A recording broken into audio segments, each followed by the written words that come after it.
9:41 en Colombia, nos vamos con el informe distrital. Andrés Cubides Rodríguez nos acompaña en esta mañana.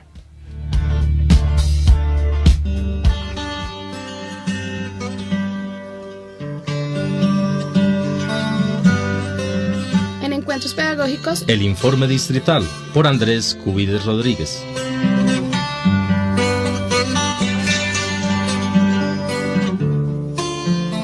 Un saludo muy especial al Magisterio de Bogotá, de Cundinamarca, de Colombia y de otras partes del mundo que sintonizan este programa de encuentros pedagógicos, la radiorevista de Renovación Magisterial. La marcada injerencia de los Estados Unidos en nuestro país, con la condescendencia del gobierno nacional, pone de presente la necesidad de manejar el término estratégico de independencia nacional hoy en el marco de la celebración de los 200 años de independencia y de todos los eventos consecuentes con el principio de autodeterminación de la nación. De lo que se trata, sin dogmatismos, pero sí por principios, es de asumir que la única manera de lograrlo es con la constitución de un gran frente de independencia nacional, que no es otra cosa que asumir la dirección del país con gobiernos alternativos, donde sea preponderante el direccionamiento del Estado a la protección de todos los colombianos, a prodigar una vida en condiciones dignas, a defender las riquezas nacionales, a impulsar las empresas productivas del Estado, a impulsar y proteger la producción nacional competitiva, moderna, avanzada, a la par con la investigación, al impulso de las universidades del Estado, al derecho universal de la educación y de la salud, hoy tan en boga por la preferencia a sus privatizaciones en desmedro de la vida y la cultura. Pero no se trata solamente del carácter imperialista, sino también de ponerle freno al neoliberalismo y al marcado auge de los gobiernos de extrema derecha que, como el de Duque Uribe, se empecinan en imponerle una traba a la rueda de la necesaria y aprobada paz de nuestro país. No cesan en inventarse figuras reformistas para agredir la paz, o también, la peor de ellas, la de eliminar a los líderes sociales, los que están por la devolución de tierras y a los que abandonaron las armas y hoy esperan pacientemente que el gobierno les facilite los medios aprobados en los acuerdos de paz. Hay un silencio, una obsecuencia del gobierno con los grupos paramilitares que tratan de ocupar los territorios abandonados por quienes equivocadamente mantuvieron la estrategia de la guerra totalmente alejados de las masas y de su apoyo, pero que acertadamente están con la paz. Gran enseñanza nos dejó Francisco Mosquera Sánchez, fundador del Partido de Trabajo de Colombia, quien con claridad meridiana dijo que la tarea es la de organizar a los colombianos, a los trabajadores, la construcción de sindicatos y la de organizaciones sociales, la de las transformaciones democráticas, pero más allá es la de la conformación de un gran frente contra el fascismo, contra el neoliberalismo y por la independencia nacional. El pasado 1 de agosto conmemoramos los 25 años del fallecimiento de Francisco Mosquera y escuchamos un homenaje escrito por Marcelo Torres, secretario del Partido del Trabajo de Colombia, para quien exigimos su libertad inmediata en honor a su probidad mediando las garantías procesales.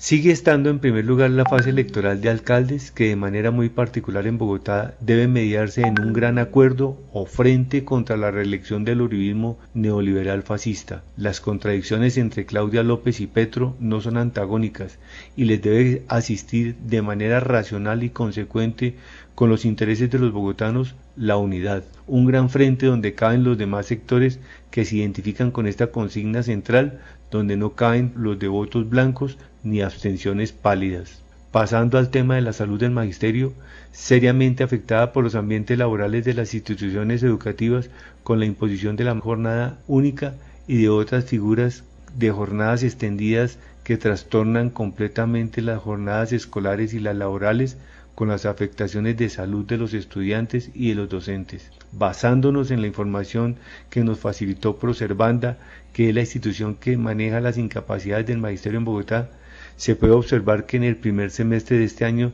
se han contabilizado un total de 26.400 incapacidades que corresponden a 180.232 días, y que las enfermedades más recurrentes son las gastroenteritis, la rinofaringitis, la faringitis, los trastornos mixtos de ansiedad y depresión, la bronquitis, el lumbago, la cefalea, la disfonía, entre otras. Estos datos más detallados dan clasificaciones por localidades,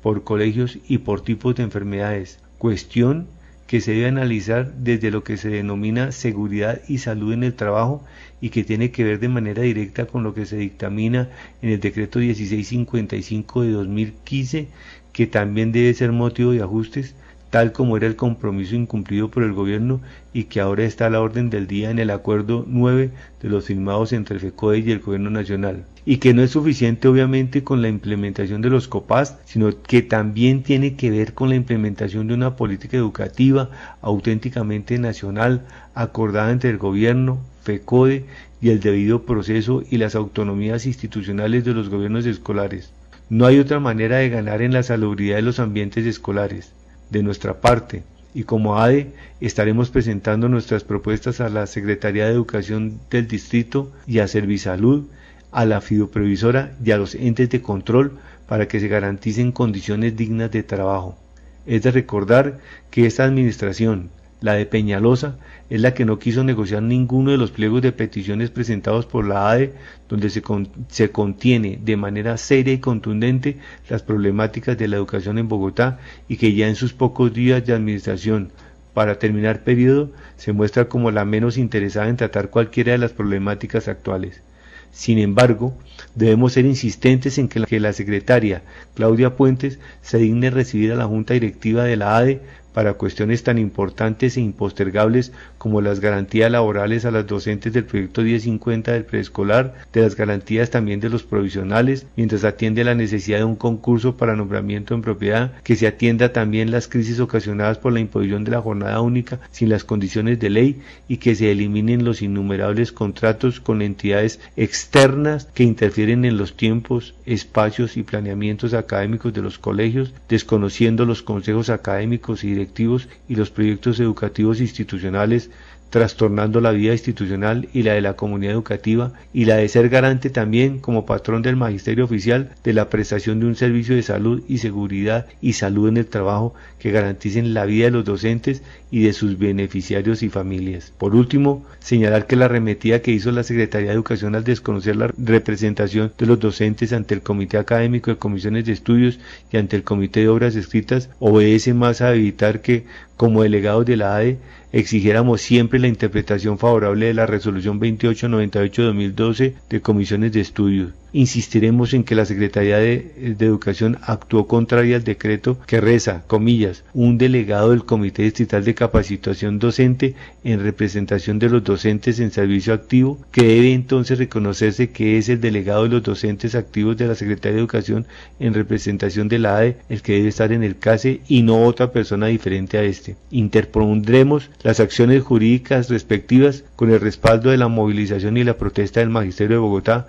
máxime cuando esta fue la administración que en inversión casi llevó a su mínima expresión en formación docente en una acción tendiente a lesionar y desconocer los derechos de un magisterio que defiende la educación pública, que se opone a su política de colegios en concesión, que denuncia los atropellos del PAE para con los niños y niñas y que priorizó la contratitis de las plantas paralelas usurpadoras de los gobiernos y las autonomías escolares, pero también cumpliendo con el cometido de darles prebendas a los sindicatos paralelos que por demás han quedado con cara de complacencia en la foto estrechando la mano de Duque. Para terminar, no puedo dejar de mencionar las abominables imágenes cuando por orden de Trump, en un acto xenofóbico y similar a los tiempos del nazismo, detiene a los adultos latinos y en especial a los mexicanos, separando a los niños de sus padres para deportarlos y a los niños confinarlos de manera inhumana en campos de concentración. Cordialmente, Andrés Cubide Rodríguez, integrante de la Junta Directiva de la ADE,